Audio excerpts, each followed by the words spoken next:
Begin. We'll call the meeting to order and call your attention to the Open Meetings Act posted here in the council chambers.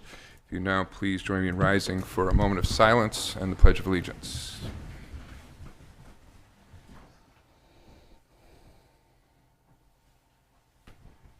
Pledge allegiance to the flag of the United States of America and to the republic for which it stands, one nation, under God, indivisible, with liberty and justice for all. Okay, roll call, please. Granquist. Here. Arns. Here. Webb. Here. McCarthy. Here. Murin. Here. Snorton. Clausen. Here. Hildebrand. Here. Okay, with that, I would look for a motion to approve the consent agenda. So second. Motion second. If no discussion, please vote. All council members present voting in the affirmative. Motion carries. Would then look for a motion to approve the full agenda. So moved. Second. Motion second. If no discussion, please vote. All council members present voting in the affirmative. Motion carries. All right, that takes us to item number 13 under special presentations. Today we have a proclamation designating April 28th, 2023 as Arbor Day. And the proclamation reads as such.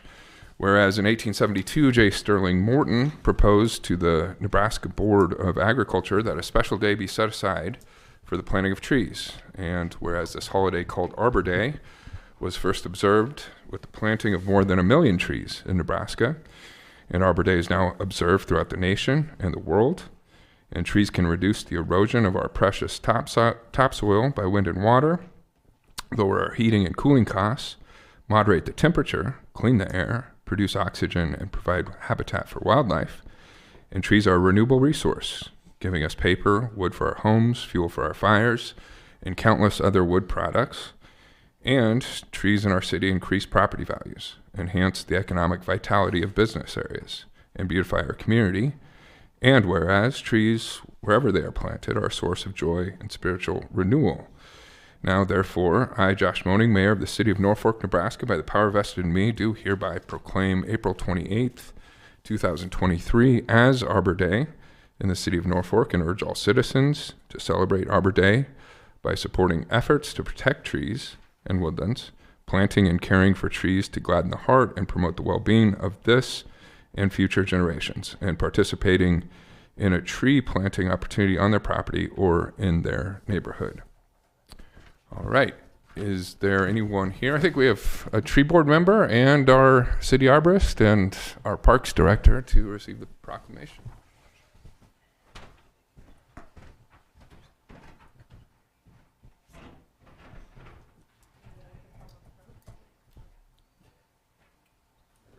Everyone knows Nate. Lindsay, say your last name. I always say the wrong way. Kudra. Kudra. And Dr. Bush, correct? In college, the chair of the tree advisory. Co-chair. Okay, very good. Lindsay just got a certification officially as full-fledged arborist, right? Yes, I did. So congratulations. All right.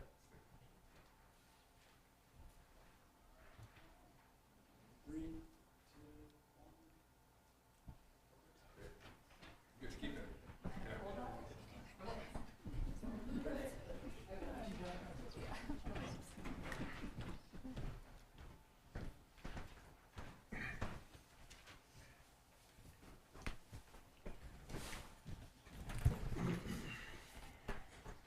All right, and with that, I do want to thank all the citizen members of the Tree Advisory Board, which has been in place for several years, who help the city recruit new resources to plant trees and determine areas to prioritize and target. All right, moving on with the agenda, item number 14 under public hearings and related action. I will open this public hearing to consider the redevelopment plan for the Kensington Building Redevelopment Project. And to kick off the public hearing and for some background, we'll hear from Randy Gates, our city finance officer. Yes, Your Honor. This would be the last step in approving the redevelopment plan for the Kensington. On January 30th, HCI Real Estate submitted a TIF application for the Kensington building. And on February 21, the Economic Development Subcommittee reviewed the app voted unanimously to move forward with the acceptance of the redevelopment plan for the project.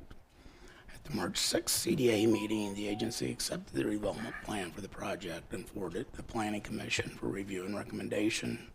The Planning Commission held their hearing on this plan at their March 21st meeting and recommended approval on an 8-0 vote. The agency approved Resolution 2023-6 on April 3rd, recommending approval of the redevelopment plan to the City Council. Enclosed in the agenda pack is the redevelopment plan for the Kensington Building redevelopment project, and the site is shown on your screens. It's the Old Kensington Hotel at the northeast corner of Norfolk Avenue and 4th Street, along with the parking lot to the north of that. This plan is to renovate and use this hotel, renovate and use this building as a boutique hotel and preserve the historic facade. North 4th Street, in front of the building, will be reconfigured to include a drop-off lane. Additionally, there may be changes to traffic controls, landscaping, streetscape improvements to sidewalk, curb, and gutter, with total TIF eligible cost over $2.6 million and total project cost of over $14 million. Redevelopers requesting TIF of $1,950,000. Project's not economically feasible without TIF. Without TIF, the projected return on the project ranges from a negative 0.7% to 6.4% over the first 5 years, and with TIF, the projected project return ranges from a negative 1.2% to 10.3% over the first 5 years. I can answer any questions, and I believe there's a representative from the redeveloper here also. Okay, thank you, Andy. It's a public hearing, so anyone wishing to make comment can do so.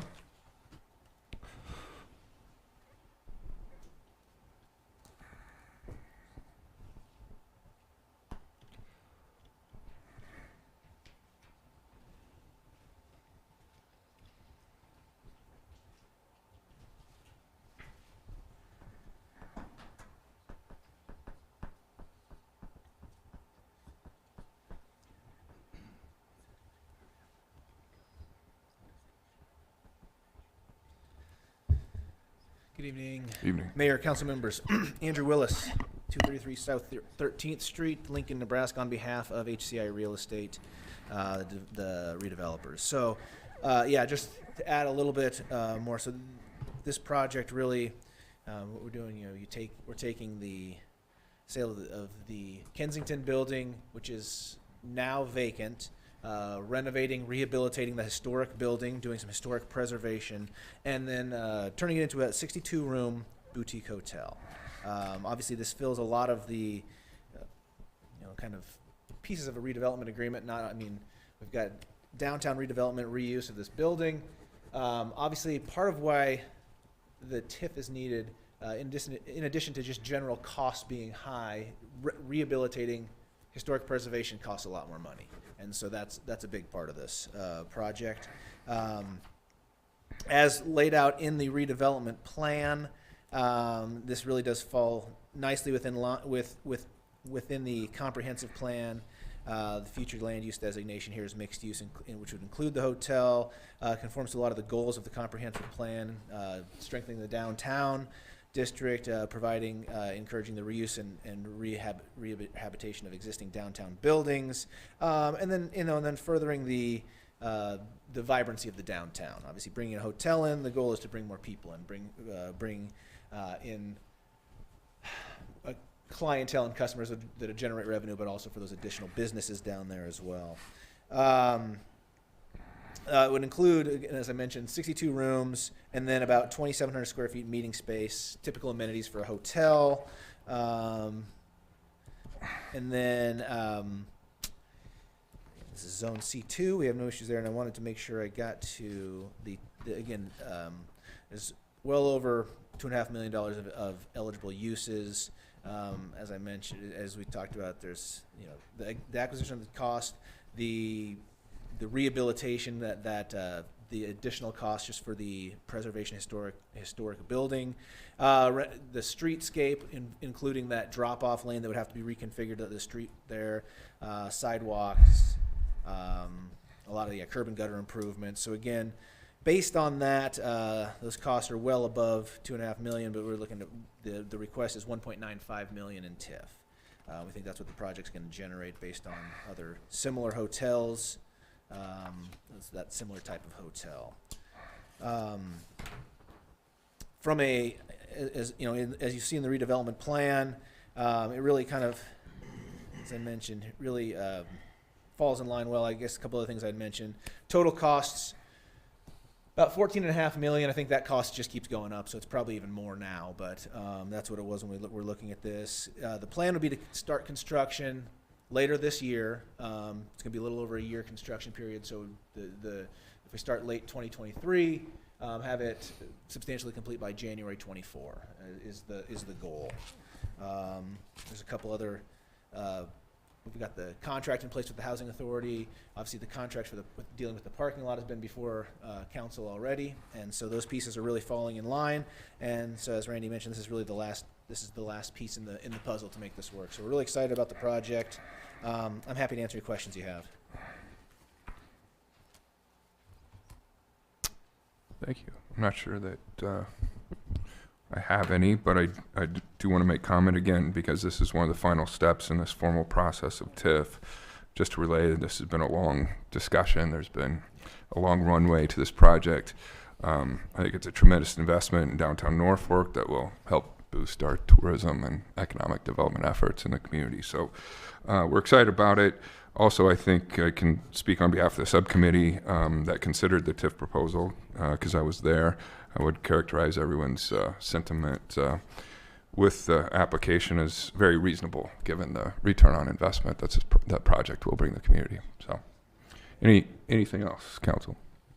I just got to ask because I'm new, but everyone that comes for TIF, they always bring you with them. What do you do?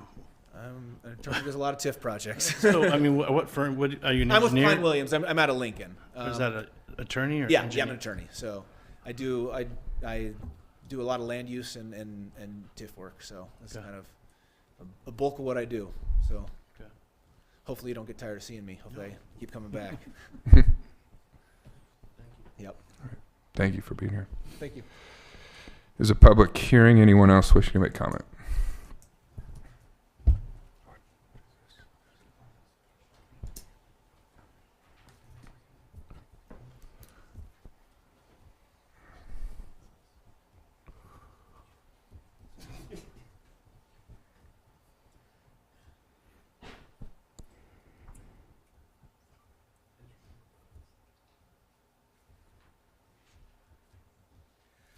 I'm Gary Brettschneider, Executive Director of Norfolk Housing Agency. I guess I'm here. One of the reasons I'm here is because we are the owner of the Kensington at the present time. I would like to thank the mayor, city council, city staff for working through this assistance of the redevelopment plan because it's been a great blessing to the housing agency to be able to proceed with this through the last 8 months of things that we've had happen there. This is an answer to quite a few prayers. This plan has allowed the Norfolk Housing Agency to relocate to 1310 West Norfolk Avenue behind the Walgreens Pharmacy. We moved there last week, up and running. I'd encourage any mayor, staff, council, please stop by. Andy stopped by this afternoon, took a tour of the building. If you can, we'd appreciate you to take the time to come through. And then on behalf of the board, Housing Division staff, and myself, I want to say thank you because without the help of the city staff, the legal guidance of Danny, and the many words of encouragement and show of support from all of you, the sale of the Kensington would not be possible. It's been a pleasure to work with Andrew, Alexia Boggs, Heather Reese, and the rest of the Ho Chunk Capital team. They've just been super to work with through this whole project, and you guys have felt that too as you worked with them. As Andrew stated, the Kensington is vacant at this time. We're just cleaning out remaining inventory that did not sell at the last disposal sales. The other thing is, housing agency, we've been pleased to share the Kensington with the police division, fire division, area fire departments, and the SWAT team. They've used this property as training.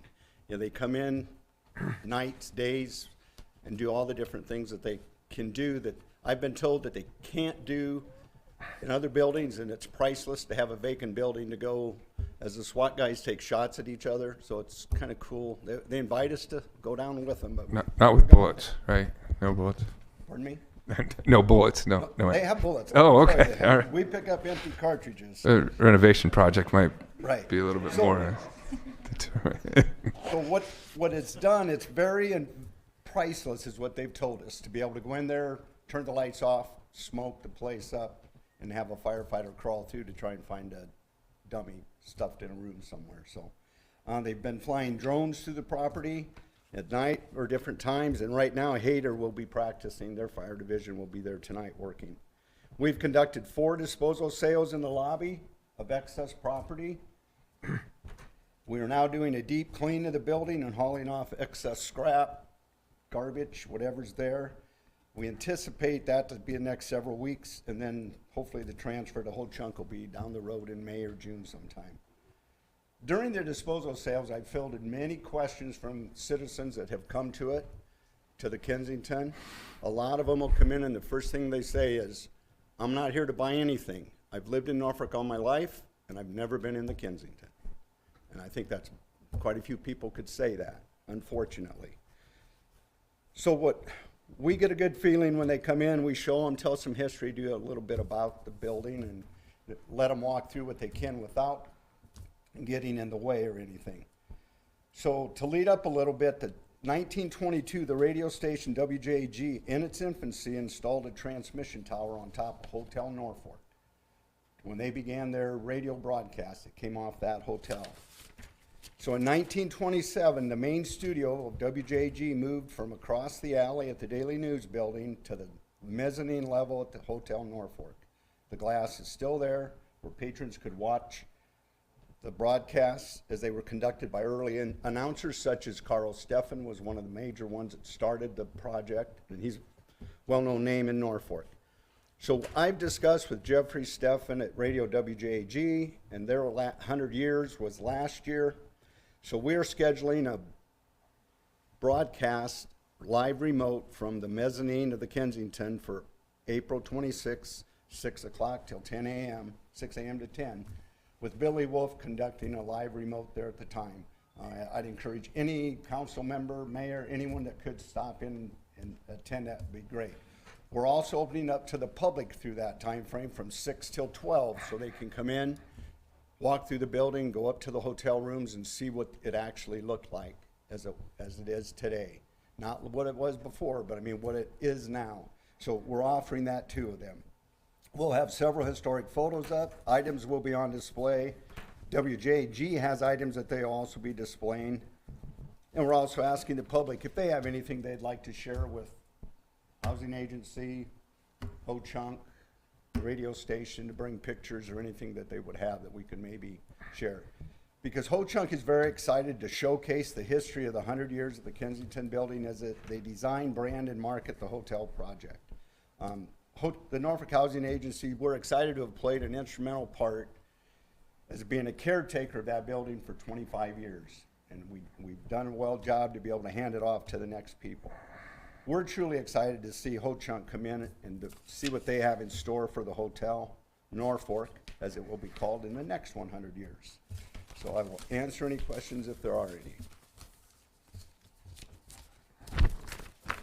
But thank I you. don't think I have any questions, Gary, but so 25 years, just to recap the history a little, the more recent history. Housing agency has operated that as a residential space for Norfolkans for 25 years. For floors 2, 3, 4, and 5 Okay. have all been Very ready. good. All right. Well, I just want to thank you specifically, having been part of the early talks from the first idea of going out to an RFP for this building to here where we are today. I appreciate your openness and creativity and adaptability and persistence in this process. Not a lot of communities are able to pull this off. These old big buildings are very hard to maintain in a lot of ways. The housing agency did a great job of it. And then the board and staff made a recommendation recognizing that it was a new time, it was a new era for the housing agency, but let's find a way to retain this community institution of the Kensington and make it into something that'll be relevant, like you said, for the next 100 years in the community. It's a great process. So thank you for your leadership in it, Gary, and your staff, city officials. Danny, you did a lot of work on this with the negotiations. Appreciate all of that, and to Ho-Chunk. Not a lot of developers willing to come in and put in the investment to do a project like this, but we're very appreciative and excited to see it move forward. So thank you. Thank you. Gary, Any others?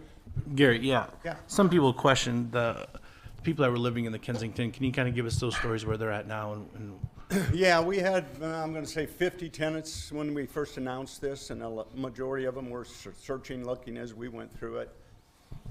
Our staff worked tirelessly with landlords as they came in and called and said, hey, I got an apartment coming.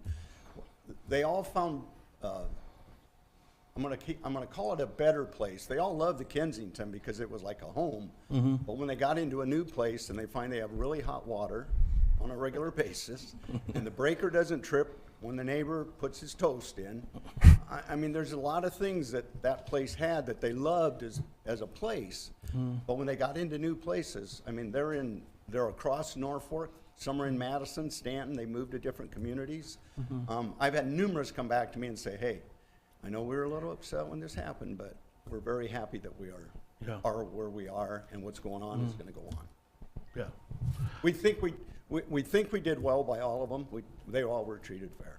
Yeah, I can attest that Gary was finding, I mean, the effort you put in just the commercial tenants that you have there, going up and down the avenue, finding space for them. So, yeah, I think we got 3 out of the 4. yeah. So, And you helped on a couple of those, tried to get one in, but it didn't work out. yep. That individual assistance provided for residents to relocate was very beneficial in making the process go smoothly. Working hand in hand with a lot of them that needed the hand holding to Yeah, get them to that next place. So great work. appreciate the staff. Thank you. Is a public hearing? Anyone else wishing to make comment?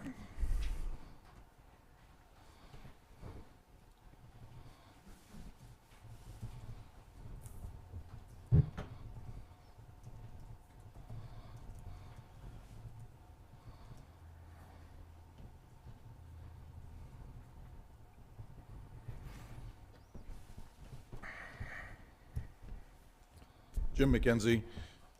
First of all, I just want to say I am supportive of the transfer of the Kensington to HCI. I just want to ensure the protection of the taxpayer dollars. On page 4 of the plan, it states that the city will pay for other street improvements such as traffic signal conversion to traffic signs and any other changes in surrounding traffic signs, curb and gutter associated with the traffic signal area as necessary in the discretion of the city. Since I assume that'll be borne by the taxpayers, I'm wondering if we've quantified what those costs will be. Currently, Jim, we don't even know that there's going to be any other improvements. There's been just a 2 or 3 concepts that were presented to us in terms of development of the curbside drop-off area for that. As they presented those, we had some conversation with them that, you know, we've been looking at what we call daylighting the intersection corners for ADA purposes. I call them bulbs, but bulbing out the corners. And so as we looked at some of the concepts to develop that, one of the things we're going to be likely doing, is bulbing out the corner on 4th. And so I suggested, well, if you're going to bulb out on 4th, maybe we wrap that around and bulb out and do the bulb outs on Norfolk Avenue at the same time, since that's something that there's been a lot of conversation on, seems to be interest in doing. To my knowledge, until this project is finally approved and everything's signed off on, they have not moved forward on any additional conversation or engineering around the development of that curbside drop-off. So there could be something, it would be minimal as far as I can tell, if something develops, but that's yet to be determined. Will that be brought forward in a council meeting for discussions about what those costs would be that the city would be required to put into that?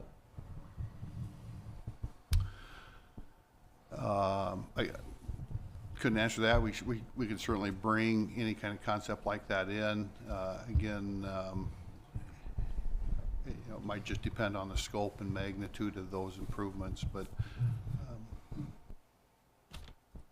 Don't you think, Steve, that would be, I mean, room but bulbs? I know we've talked about this because I've seen bicyclists get ran over at the corner of 4th and Norfolk Avenue there, so I know that crosswalk being recessed behind the corner of the buildings. But I think that would definitely come before certainly, council. yes, and I would agree. Certainly, as we continue to have conversations with them about just how best to develop that curbside drop-off and whatever that design might look like, that would have to be approved as part of that. I could certainly see that coming before the council. Okay. I did have a question on page 8. It talks about the TIF indebtedness shall bear an interest rate not to exceed 0% per annum.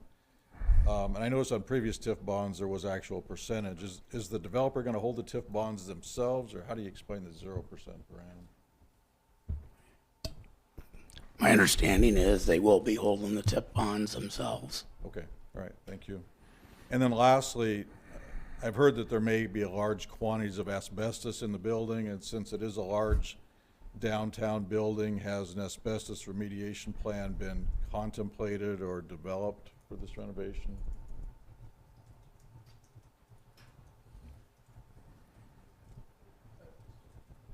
I'll let somebody else answer that, thank you.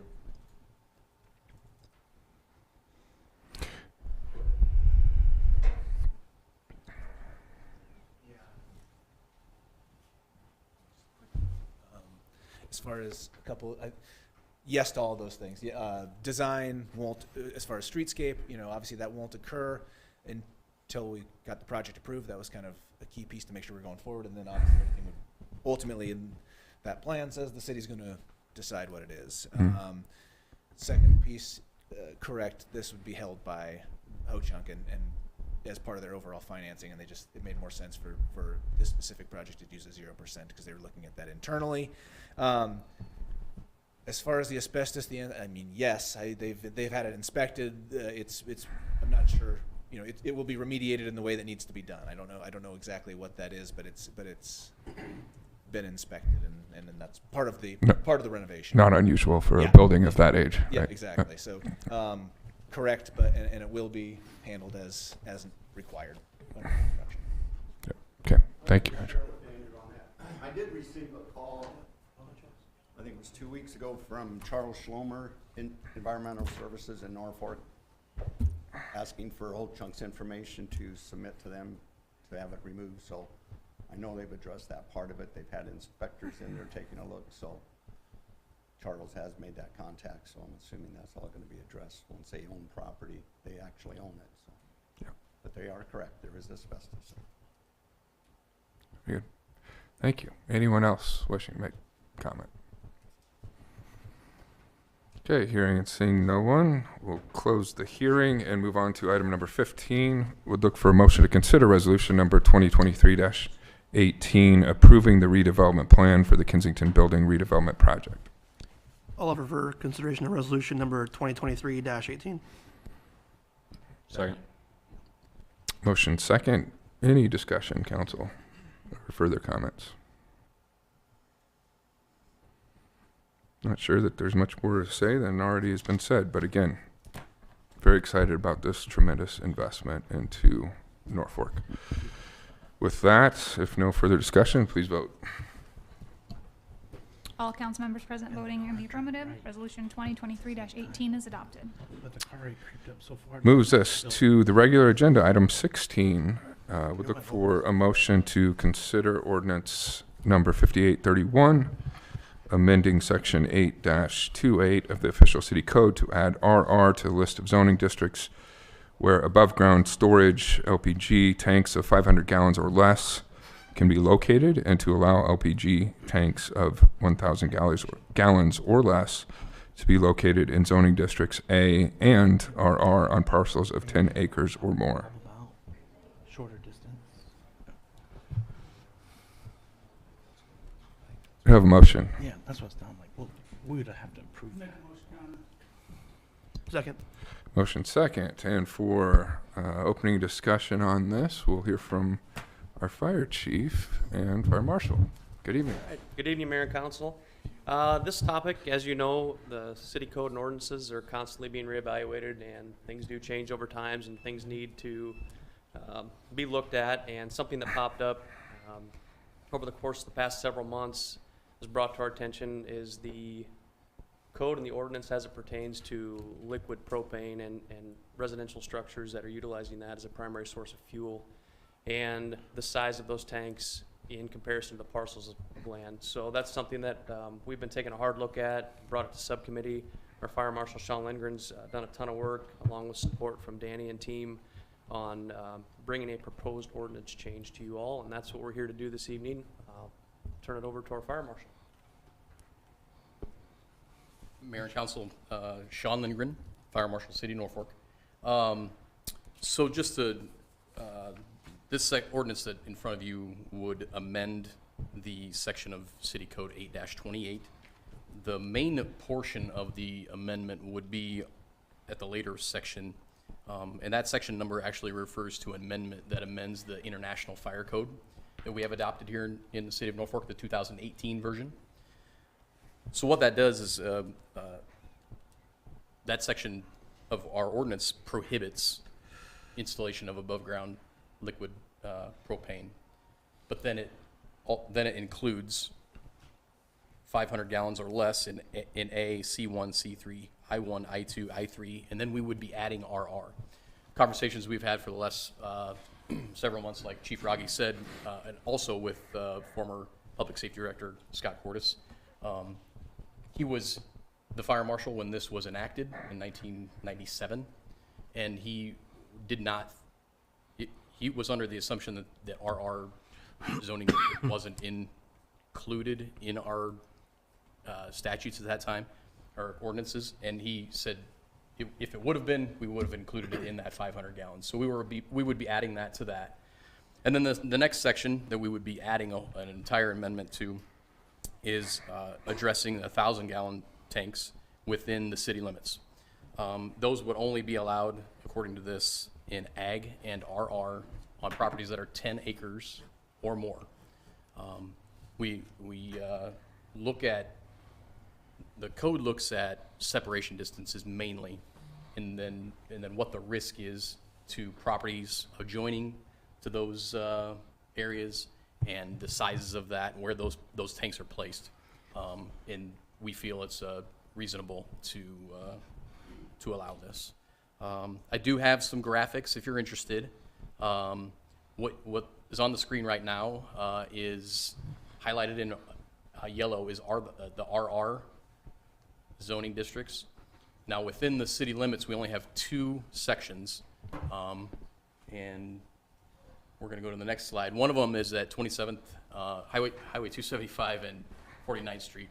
And then the next one is at Meadowman's on the north side there. That's the only ones that are within the city limits that are RR currently. The ones that I've highlighted to the right of that are just outside the city limits, and that is RR also. But that wouldn't be affected by this ordinance. It only addresses what's in the city limits. The next is all of the agricultural zoned properties is the green, and inside the city limits, the next one there, Val, thank you for driving. We do have quite a bit of ag property that is 10 acres or more inside the city limits. So it is reasonable to assume that this would allow that. As you can see, there's some up there on Benjamin, and then a lot more of it down towards the west of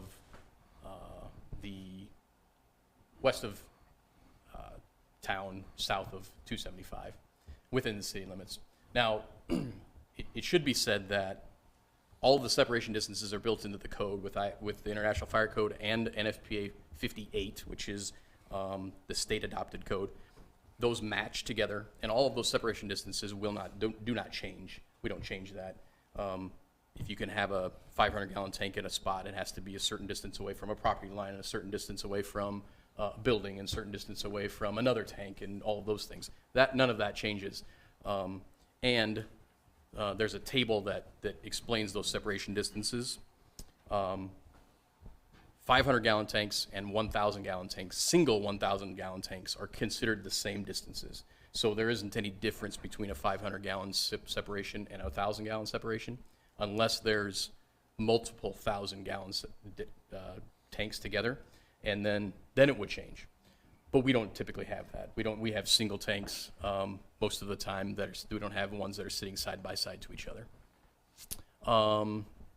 We did have a subcommittee meeting on March 14th, had some wonderful questions, clarified some things, and I think it was a good outcome on that. Any questions that I can answer or try to? Do you get a lot of requests for 1,000-gallon tanks on? I'm sorry. Do you get a lot of requests for 1,000-gallon tanks? Yes. You do? Yeah, but Yes. They're probably the most common one, I would say. It just, I guess it's just because of supply. You don't want to have to refill it as much as you would if you have a 500-gallon tank.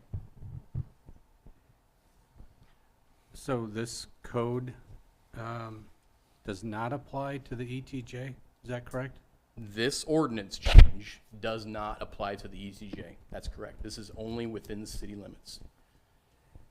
The reason I highlighted some of those areas on Eisenhower, some of those places that are just outside the city limits that are RR, is that presumably those may end up within the city limits, and this would then impact those places. Okay, so if our ETG would happen to change, which it will, because of the annexation, and there's a property that has 10 acres, has 1,000, or 5 acres, has a 1,000-gallon tank on it, and it's no longer permitted, are we going to be okay with that? Yes. We would not order the removal of an existing tank. It would just mean, though, that new tanks, new installations or changes of that current installation, then we'd have to permit that and then look at it at that point in time. Mm-hmm. Any other questions? Summed it up well. Any other questions? Doesn't look like. Okay. Any public input? Further discussion, council? Okay, hearing none, short title, please. An ordinance of the City of Norfolk, Nebraska to amend Section 8-28 of the official city code to update additions, insertions, and changes to the 2018 International Fire Code adopted by the city to add RR to the list of zoning districts where above-ground storage LPG tanks of 500 gallons or less can be located, to allow LPG tanks of 1,000 gallons or less to be located in zoning districts A and RR on parcels of 10 acres or more, to provide when this ordinance shall be in full force and effect, and to provide for the publication of this ordinance in pamphlet form. Okay, with that, please vote. All council members present voting in the affirmative. Ordinance number 5831 carries on first reading. Your Honor, as I see there's no opposition to this, I request that we pass on second and third reading. Second. All right, motion and second to suspend the rules and approve on second and third readings. If no further discussion, please vote. All council members present voting in the affirmative. Ordinance number 5831 carries on second and third. Item 17 would look for a motion to consider ordinance number 5832, amending section 2-5 of the code to include an annual registration plate and or decal fee for golf car vehicles. All offer consideration 5832. Second. Motion and second. For some background on this, we'll hear from Chief Don Miller, Norfolk Police Division. Mayor and Council, the ordinance you have in front of you is for the fee schedule. In last month, we passed the ordinance for the golf carts, but we did not get the fee schedule included, and the reason for that is the fee schedule is going through the council for first, second, third readings for an unrelated incident, and we had to finish the third reading before we could bring this forward. So the only thing on here is the $50 registration fee, $25 for the lost plates for the golf carts. And we'd ask that you pass it in all 3 readings so that we can start that process of licensing the golf carts. Very good. Thank you, Chief. Any questions? Public input? Further comments? Hearing none, short title, please. An ordinance of the City of Norfolk, Nebraska to amend Section 2-5 of the official city code to include an annual registration plate and/or decal fee for golf car vehicles, to provide when this ordinance shall be in full force and effect, and to provide for the publication of this ordinance in pamphlet form. Please vote. All council members present voting in the affirmative. Ordinance number 5832 carries on first reading. Your Honor, I'll make a motion to suspend the rules and pass ordinance number 5832 on second and third reading. Second. Motion second to suspend the rules and approve on second and third readings. If no further discussion, please vote. All council members present voting in the affirmative. Ordinance number 5832 carries on second and third. All right, we conclude tonight with a couple administrative reports. Item number 18 is our public safety annual report, led by our police chief and our fire chief. So, whoever wants to go first. Mayor and council, in your packets you have the submitted annual report for 2022. I'm not going to read, obviously, the report to you, but I wanted to hit a few highlights.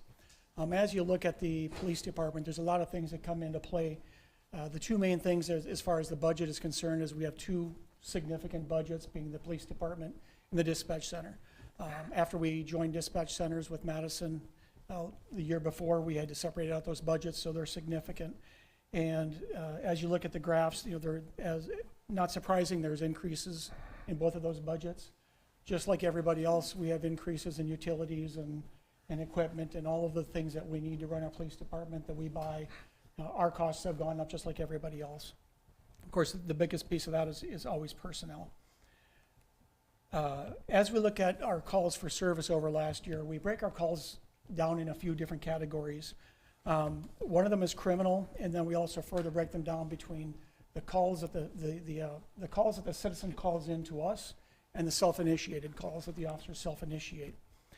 And our criminal calls were actually, they're pretty close. They were up about 6.69% total. But what's really interesting about that is the major increases were under shoplifting and trespassing calls. We call those property crimes. The good news is that if we look at person crimes, we had a significant decrease. And that is our child abuse and neglect calls were down 24%. Drug sales were down 21%. Sexual assaults are down 13%.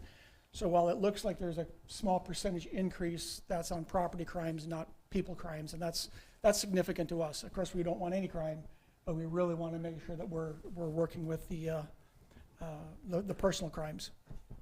As far as the citations and arrest, they stayed pretty consistent from the previous year. Our alcohol arrests are down about 18%. That's the DWIs and the MIPs. Juvenile arrests are up 11.7%. Unfortunately, we've had a significant increase in juvenile crimes. And we're working with those entities that we can to try to minimizing that, but that's something that we're working with. Traffic calls, it's down, the totals are down 1.26%. But what again is important is our accidents are down, injury accidents are down 9.5%, almost 10%, and non-injury accidents are down almost 20%. So we've had an increase in parking lot small accidents. We call them accident. It'll be listed as no report, where little fender bender, they exchange information and then they go on their way. So those have increased a little bit, but they're minor. The significant ones have a significant decrease. Again, that's great news for the community that we're not having major accidents and major injury accidents. Service requests, that's somebody can call in for anything. Got a barking dog, I got a suspicious person, I've got whatever they might need help with. Might need be as simple as heard a bump in the night and they want us to check it out. Those have stayed pretty steady over the last couple of years, with a total calls for service, and I mean people calling into the police department wanting assistance in some fashion. We handled 20,484 calls for service last year, and you can do the math, that averages 56.12 calls a day, every day, 365 days a year. So there's a lot of calls going through the police division, through the dispatch center. But the good news is that the major things, the major crimes are down. Our jail prisoners, that's down over 22%. And we looked at why, the question is, why would our jail housing be down so much? And that is, we believe, is primarily due to our bond schedules. When we arrest somebody, the court gives us a schedule of what we bond people out for, and they've increased the number of crimes that get a signature bond. They don't have to have the cash bond. So people that we would be arresting aren't staying in jail, they're getting out right away. So that's a reason for the lower number of officers held. So our dispatch renovation, I want to talk about that briefly. That was kind of a big thing for last year. We took over dispatching for Madison in the end of 2021, and we started within our existing structure. As you guys know, we did a major renovation to our police department, and we went from 3 dispatch stations to 5, with the capability of adding a 6th, and increased the square footage by 3 times what we had. And I would invite anybody to come in and see it. It's a state-of-the-art facility that took a lot of work, and we're very proud of that.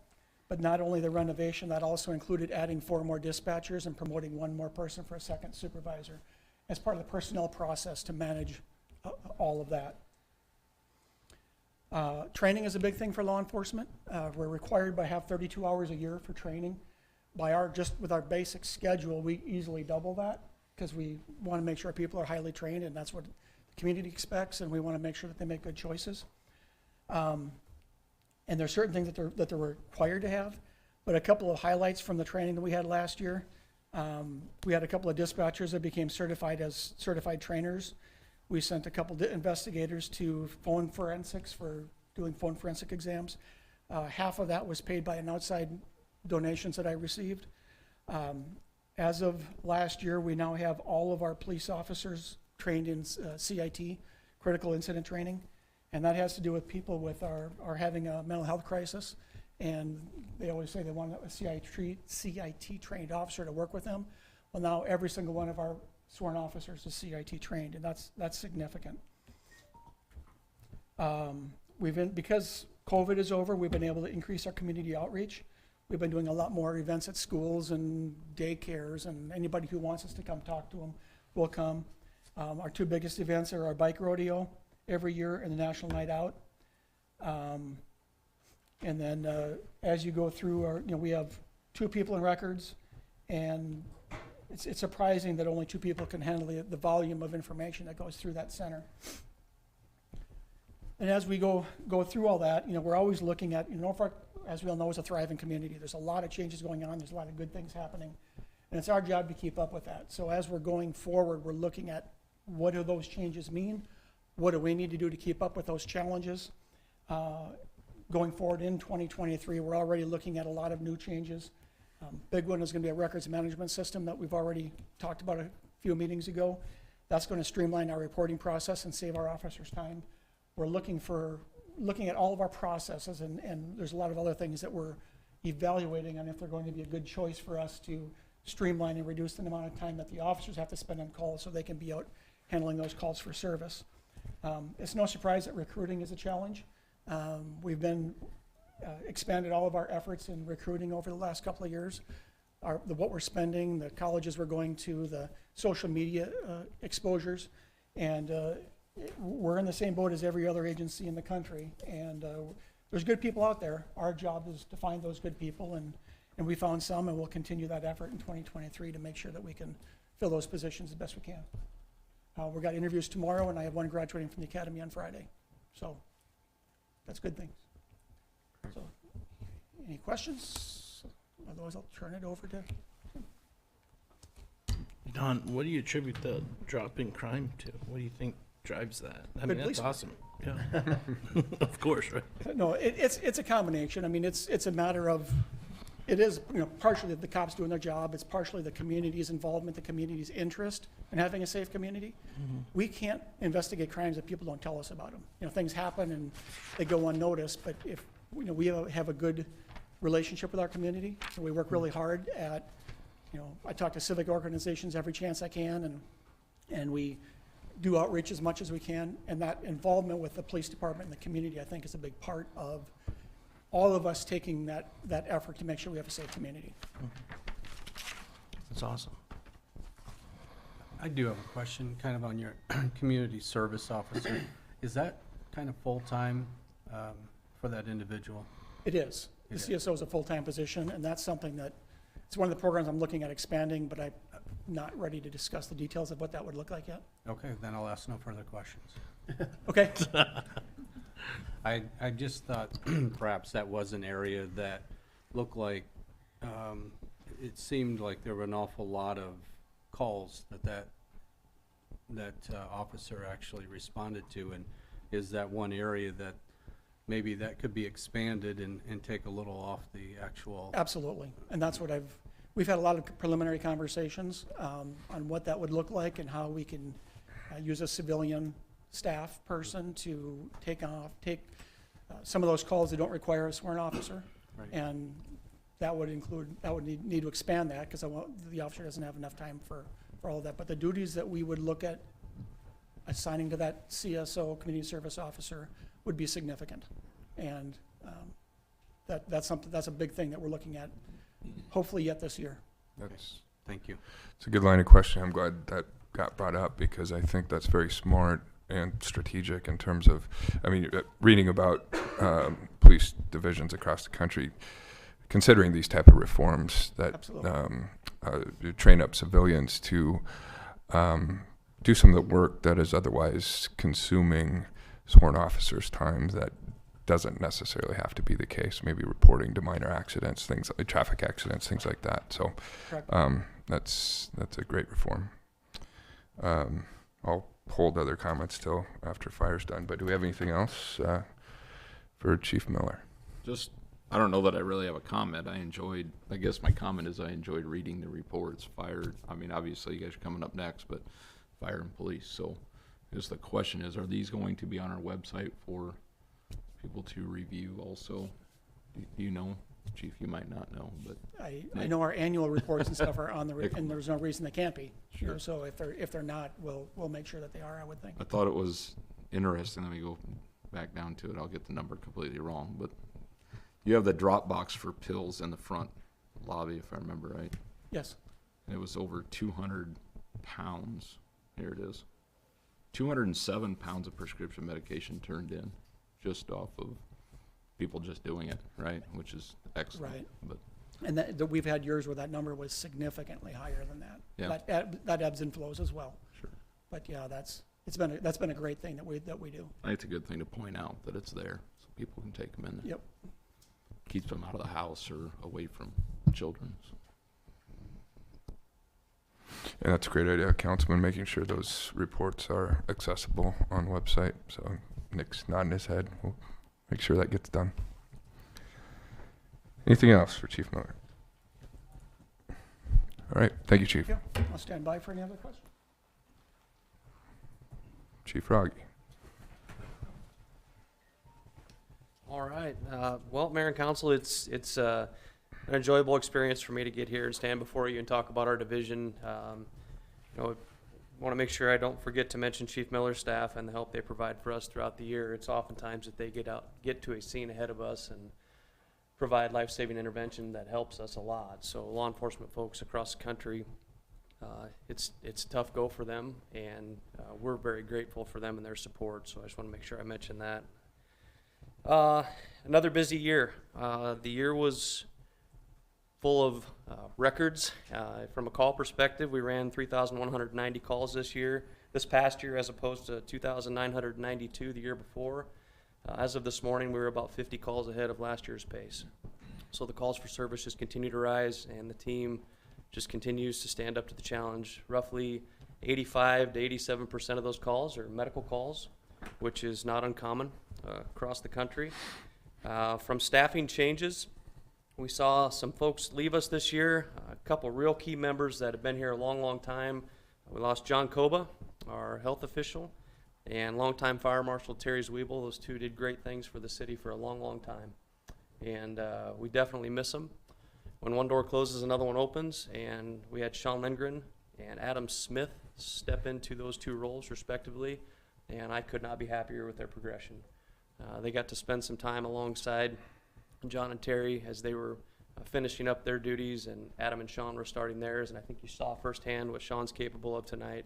There's a reason he was up here speaking to that topic instead of me, and I'm very grateful to have he and Adam on our team. We also lost a few fire medics that moved on to different chapters in their lives and added new staff. And when we add new staff, it is a extremely labor-intensive process. With the Recruit Academy that Chief O'Brien and his team lead, we have folks from each shift that help come in and put people through a pretty rigorous process to get them ready to go to shift, and then the shifts pick up where they left off and lead them through the remainder of their 6-month academy, which is just a start for them. But it's fun to watch new people grow into different roles and get comfortable with their surroundings, and it adds a shot of energy to the building, and it's a pretty cool thing to see. And I know this is supposed to capture a year, but I often try to do this since we last met, and that was last April. And as you're all well aware, Scott Cordes left the realm of public safety, and he's the 24th State Fire Marshal. And we're very proud to have got to work for and alongside Scott. And we miss him a lot, but he still pops in once in a while to keep us on our toes, so that's a good thing. Our Fire Reserve program, we did lose some members there, but Chief O'Brien quickly added folks to that roster, and it's sitting at around 34 members, so we're very excited about that. Our full-time staff, which was previously at 30, is up to 31 on shift, in addition to our admin staff.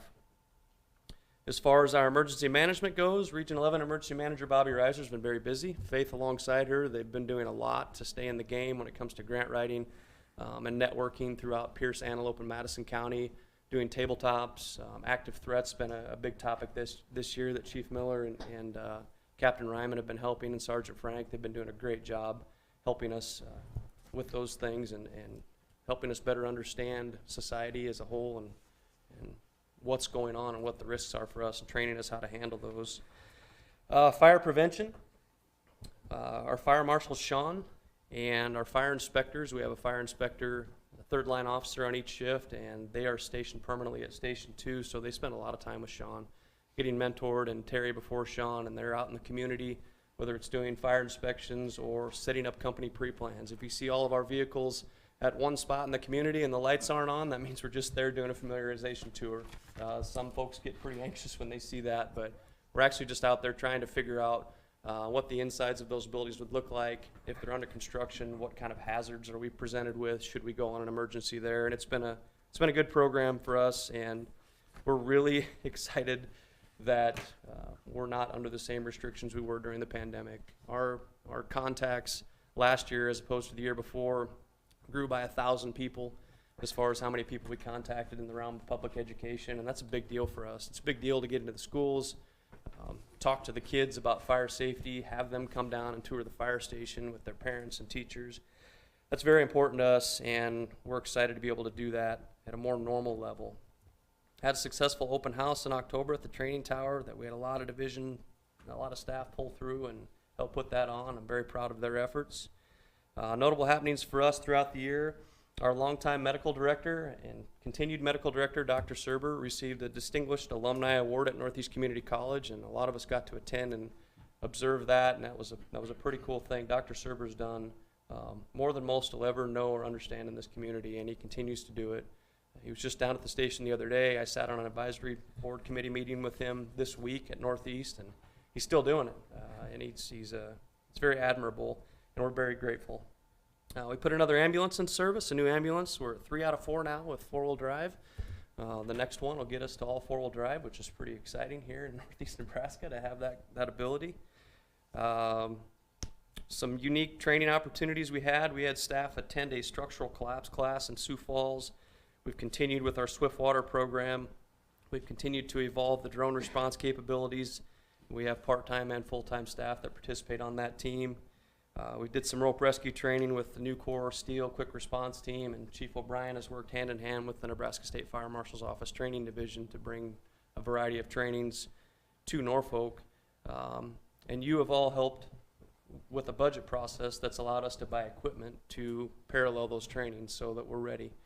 We're not saying we can do everything, but we're better prepared because of the tools that we have and the training opportunities we've had. So that's been a good thing for us.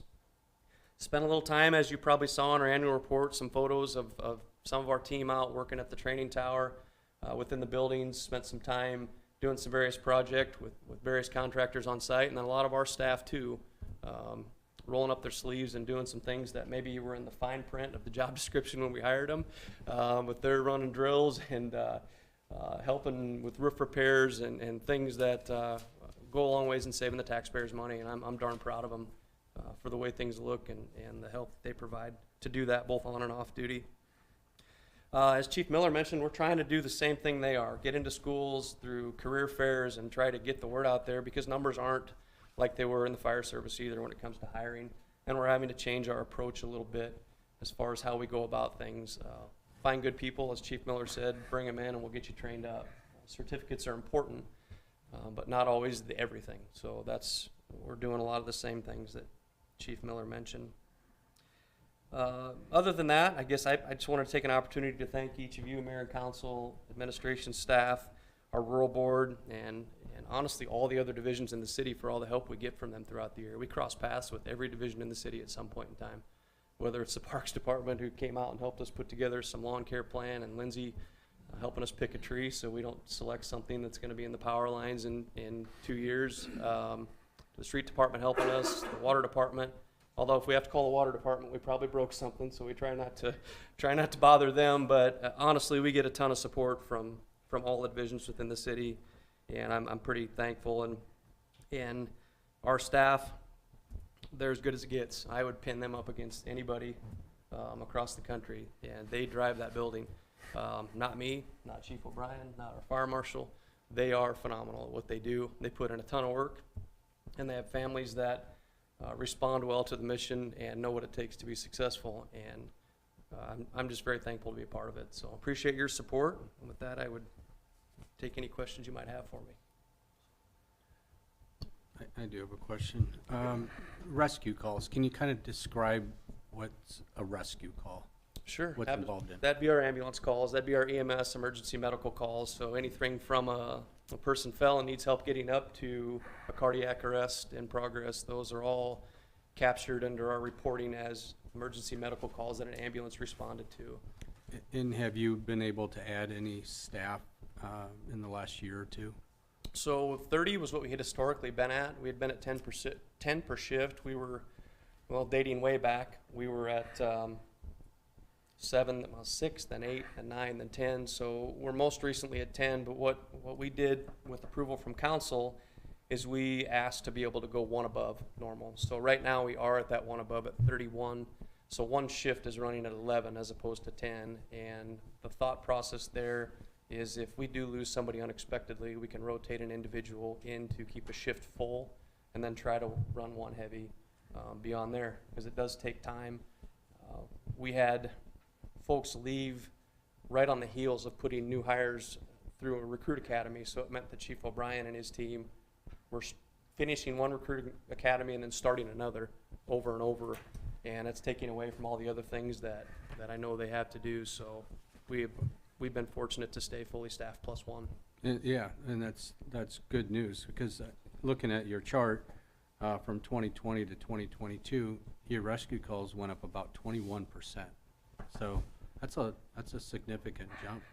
It is, and the other flexibility that's given us, if we have somebody that has a medical procedure coming up or something unexpected and they end up on light duty, we've been able to shuffle things around to help accommodate that better, because we do have that extra staffing. And the other part of that is our callbacks are at an all-time high. We're relying on people 300 times a year to come in and help that are off duty, and that doesn't work unless you have full-time and reserve staff that are willing to come in and help run those calls, and a team up front that's willing to fill gaps. So I think you guys do a great job. Thank you. Appreciate it. Chief, mine was on the volunteers. I had 34 volunteers. I'm just curious what what is typical? What, do you have a max? Is there a minimum you like Right around not get below, or? Yeah, right around there is where we try to hover at. 35, I think, is the magic number. But we lost, Chief O'Brien, if I mess up on some of the numbers there, but lost 7 to 8, and we're able to add 5 to 6 back. So as long as we're hovering around that 34, and the key to that is trying to have them as active as possible. But with full-time and our part-time staff, they all go through life changes. You have kiddos, or you get them up into high school, and all of a sudden you're not as available as much as you were. And then those kids graduate and go off to college, and all of a sudden you're seeing certain people way more. And Chief O'Brien has done a phenomenal job in balancing that and leading that group, and the shift has really embraced their role, and they are a valued part of this organization. We could not do it without that reserve program. So. Anybody else? Other comments or questions? Are you guys still going into Stanton quite a bit, or what's that look like? Occasionally, about the same as it was before. Yes, we're still finding ourselves over there. They communicate with us well. They try to communicate when they're going to be short. And it's more of the daytime hours that we're finding ourselves over there. But I wouldn't call it an increase from the last time the topic arose. It just happens occasionally. So. Very good. Thank you, Chief. I just want to say, I noticed just recently, Nick posted this today, safecities.com does a ranking every year of all cities of a certain size and over in the country, and state by state does a breakdown of the safest cities. Norfolk, again, ranked within the top 5. We're actually named the second safest city in the state of Nebraska. And I know that doesn't happen by accident. These violent crime numbers that have dropped significantly, I know are probably a big part of the reason why. But beyond that, more broadly, yes, it takes a community that respects law and order and values safety. But I think it's very important that we note just how well done the work is that our police and fire divisions and our public safety officers do day in, day out. And that includes everybody, dispatchers, EMTs, administrative staff, as well as our police officers and firefighters. Talk about divisions that have inculcated excellence year to year for years on end, and you can tell.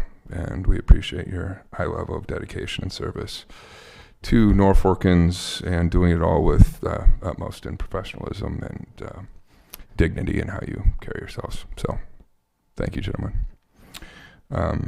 Any other comments before we move on to our last report? Can I make one comment? Sure, yes. Just to clarify, when we train, the bullets are paint, not metal. Okay, all right. I had my own questions about that, but yeah. Very good, very good. And I did want to note too, I appreciate the community outreach in terms of the youth education and the accessibility, the proactive outreach in the community through National Night Out and the bike rodeo and those type of things going into classrooms. That's a big deal. Forming that core foundation in youth early on. All right, last but not least, number 19, the presentation of the annual comprehensive financial report for the fiscal year ending September 30th, 2022, along with the related auditor's letter. And to do that for us is Randy Gates, our city finance officer. Yes, Your Honor.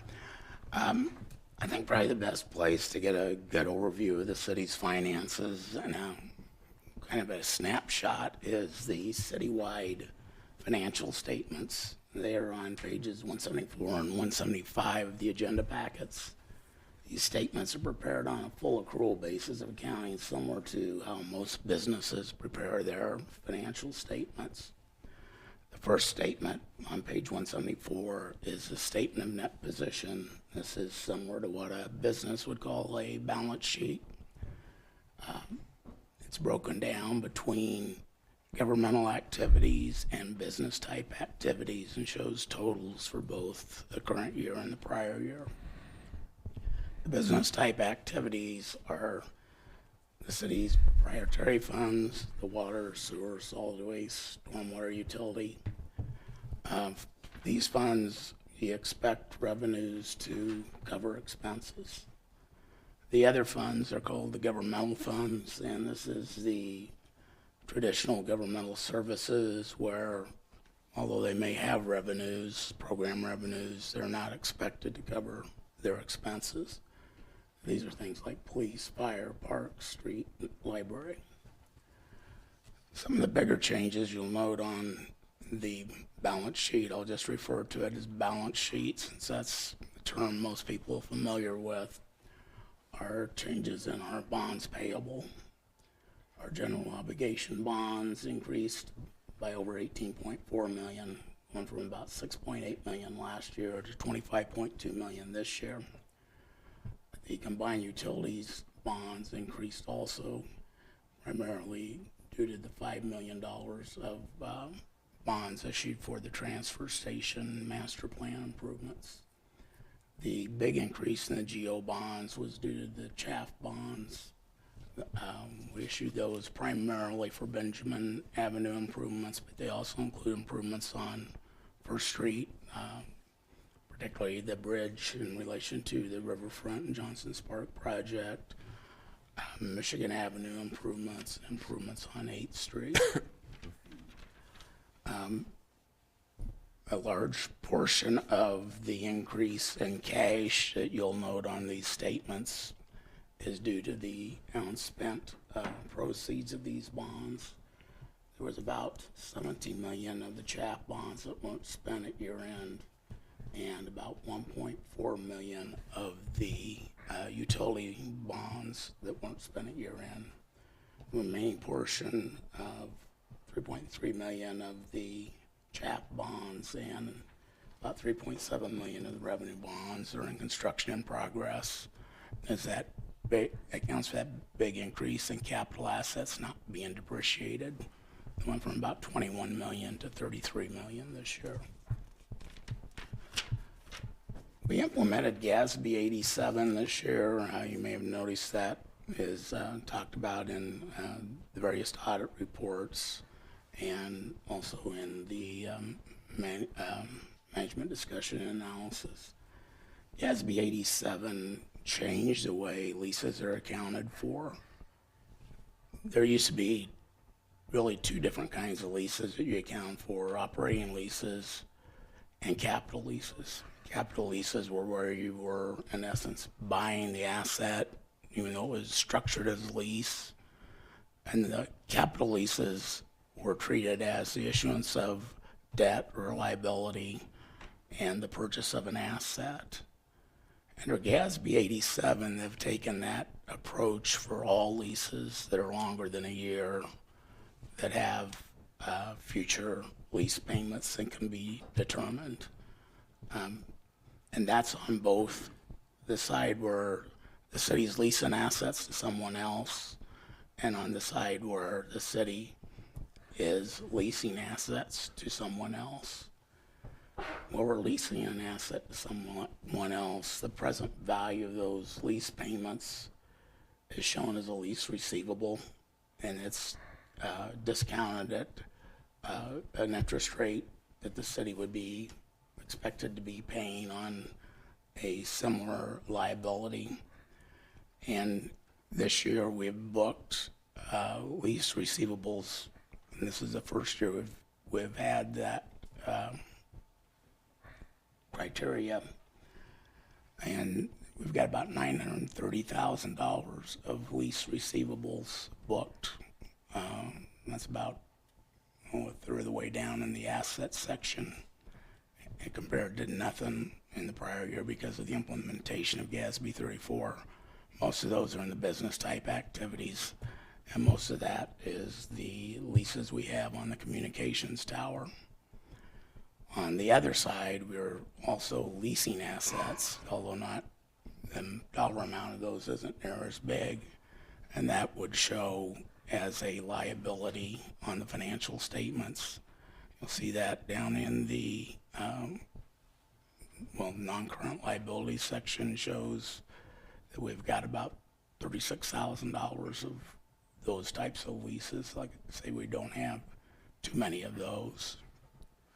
And then in the case of the assets that we are leasing from somebody, they show up as a part of our capital assets. And on our own books, they show as right to use a leased asset. And on the other side, they show up as a deferred inflow of resources. Some of the other changes we had were,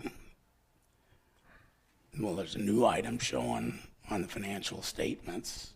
There's $100,458 settlement receivable showing on the financial statements of the governmental activities.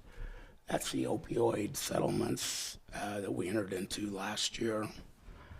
That number will get a lot bigger next year because at the last council meeting, we approved 5 more of the opioid settlements, and we're booking those at what we expect to receive for revenue. And some of those payments are stretched out 10 years or more.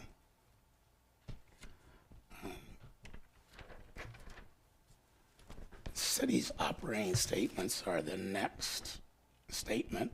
They're on page 175 of the agenda packets, and that's similar to businesses' income and expense statement.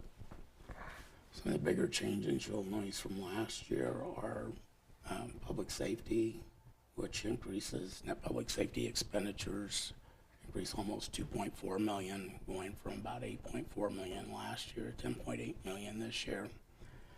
That is kind of a quirky little thing. It was the CARES money that we received last year. That $2 million was shown as an operating grant and contribution that was netted against public safety. And that's because that was all for presumptive public safety payroll expenditures, where we're allowed to assume a portion of our public safety payroll was COVID related. We got that money then back through the CARES Act, and so that went as program income for the public safety, even though we really didn't have that big of an increase in public safety expenditures, and most of those increases were paid for with other COVID-related grants. But that's why you see that, what looks like a big increase, it really isn't. It's because of that way we had to account for the CARES money. Art shows a big change also. Their net expenditures go from 2.6 million to 600,000, and that's primarily because of some of the larger contributions and grants to the riverfront Johnson Park projects. The money dispersed for those doesn't show as an expenditure because this is full accrual. It shows as one of our assets as in capital improvement now, so it's kind of a misbalance between revenue and expenditures. Another big decrease in net expenditures is in community improvement and development. That goes from 1.4 million to about 800,000. That's it's about a $624,000 decrease.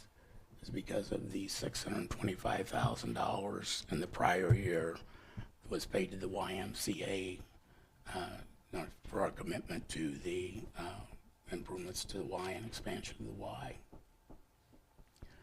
The big decrease in net resources for water and sewer funds are because of large capital contributions in the prior year. We assessed Northeast Industrial Water, and we got some large mains contributed to us from developers such as Blackberry Heights, Victory Village, and Wyndham Hills. On the general revenue portion of this statement, which is the bottom half, that's where you recognize revenues that aren't considered to be program revenues up above, and that's how you pay for all the net expense of the governmental type activities. They're the ones, as I mentioned, that you're not expecting your revenues, your program revenues, to cover expenses, and usually program revenues don't cover very much of the expenses. Sales tax is probably the biggest general revenue we have, and that increased from 10.5 million to over 11.1 million. It's about a 6% increase, and it's just increases in sales tax due to our good economy. Property tax increased from about $5 million to a little over $6 million, about a $1.1 million increase in property tax. Most of that was in the general fund, about $800,000 of it. And part of that was in the debt service fund for increased debt service on the flood control bonds. Altogether, there was about a nickel increase in our property tax levy. In the general fund side, it went for expanding some personnel. We hired an additional IT person, additional park and rec maintenance worker, and some part-time park help. We also used it for wayfinding, signage, street equipment, small grant programs for art and landscaping improvements along the street, and to increase our fund balance up to the GFOA recommended minimum of 16% of operating expenditures. Occupation taxes, that took a big drop, going from about 3.1 to about 1.3.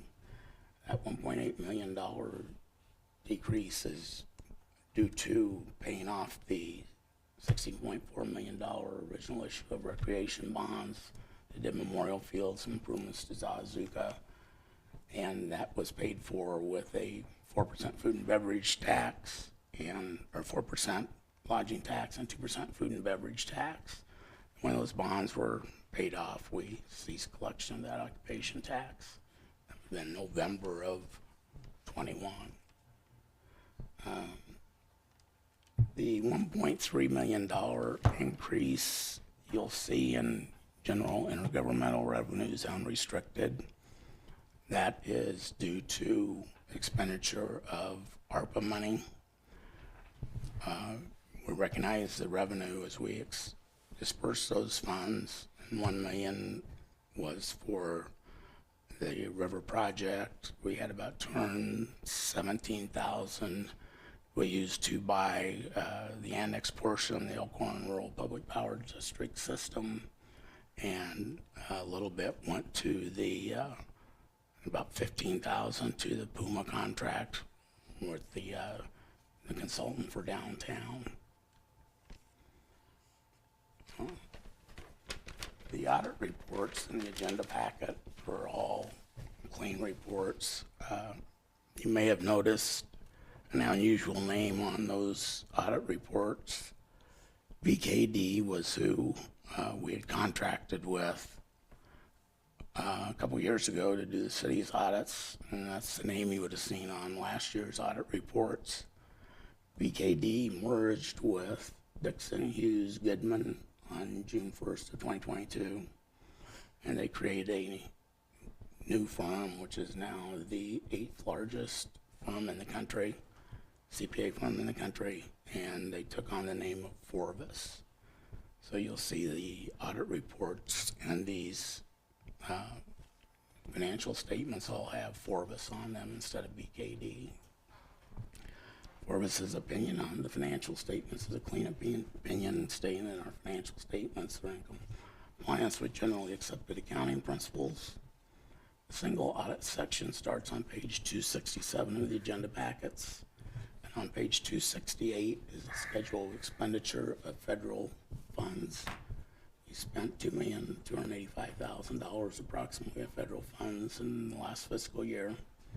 The biggest of those expenditures was expenditures of ARPA funds, which we spent $1,232,202 for the items I just outlined. Internal control report is the next report. It notes no weaknesses in internal control or any deficiencies in the city's internal control practices. On page, say 121, that's not right. I think that's supposed to be, I forget what page, but anyway, the report on the compliance with major federal program compliance with the program compliance with major federal programs is a clean report. I mean, that we complied with all the requirements for the major federal program, which was the ARPA funding. As I mentioned, that was the largest federal program we had. And the report on management and elected officials is on page 278, is where it starts. And that's another clean report. I mean, no disagreements with management, no proposed audit adjustments. And so all in all, I think this report shows the city's growing, had another good year.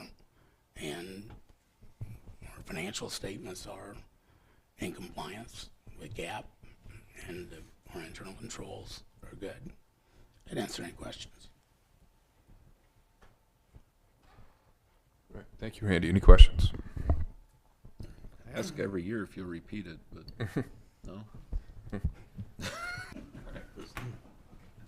Shot down again. Randy, I know you went over it, but refresh my memory again. The interfund transfers on page 175. What was that difference again? Why was that there? We have interfund transfers every year. For instance, we transfer money from the city highway allocation fund to the general fund to help pay for street maintenance expenditures. Okay. We transfer money from the general fund to pay for, and most of these transfers from the general fund go to the capital projects fund. We transfer, I think it's $400,000 most years to pay for the portion of the CIP that is from general revenues.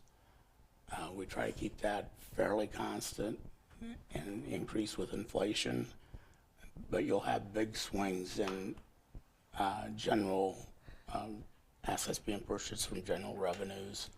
Some of the biggest of those is in the street, where they've got some high dollar items like street sweepers and dump trucks and motor graders.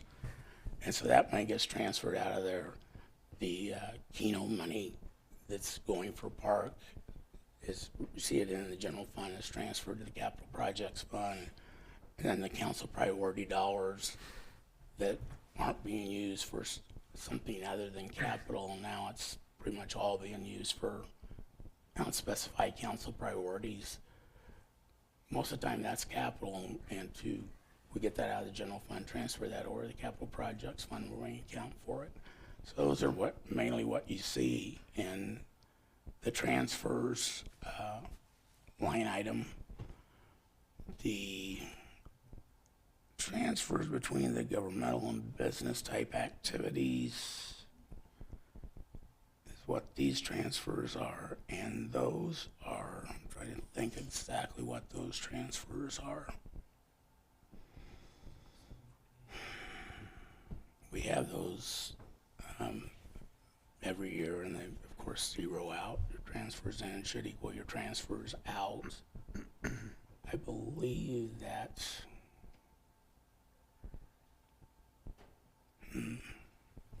let me get back to you on what that is for sure. Most of our transfers are transfers within the governmental activities. This transfer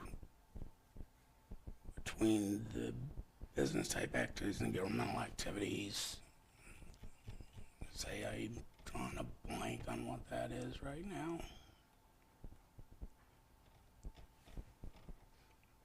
Probably is disclosed in here. Let me see if I can find it in notes.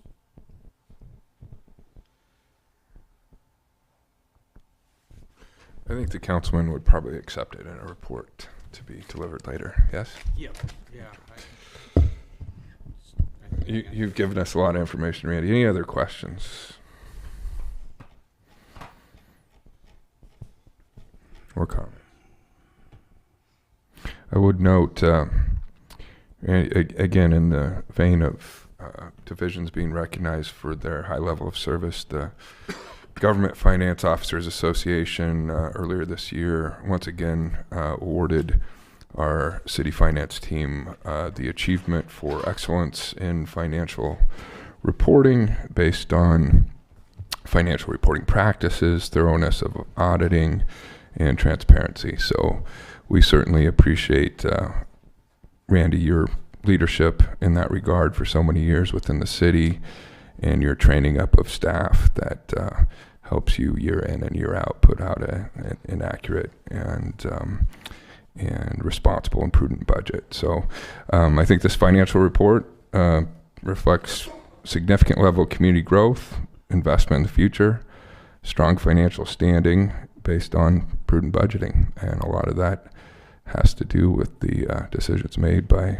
the elected officials up here, and the city staff working hard every year to make sure that priorities and needs line up with resources available. So thank you for all your work. All right, any other comments, questions? If not, that concludes this meeting of the Norfolk City Council. We are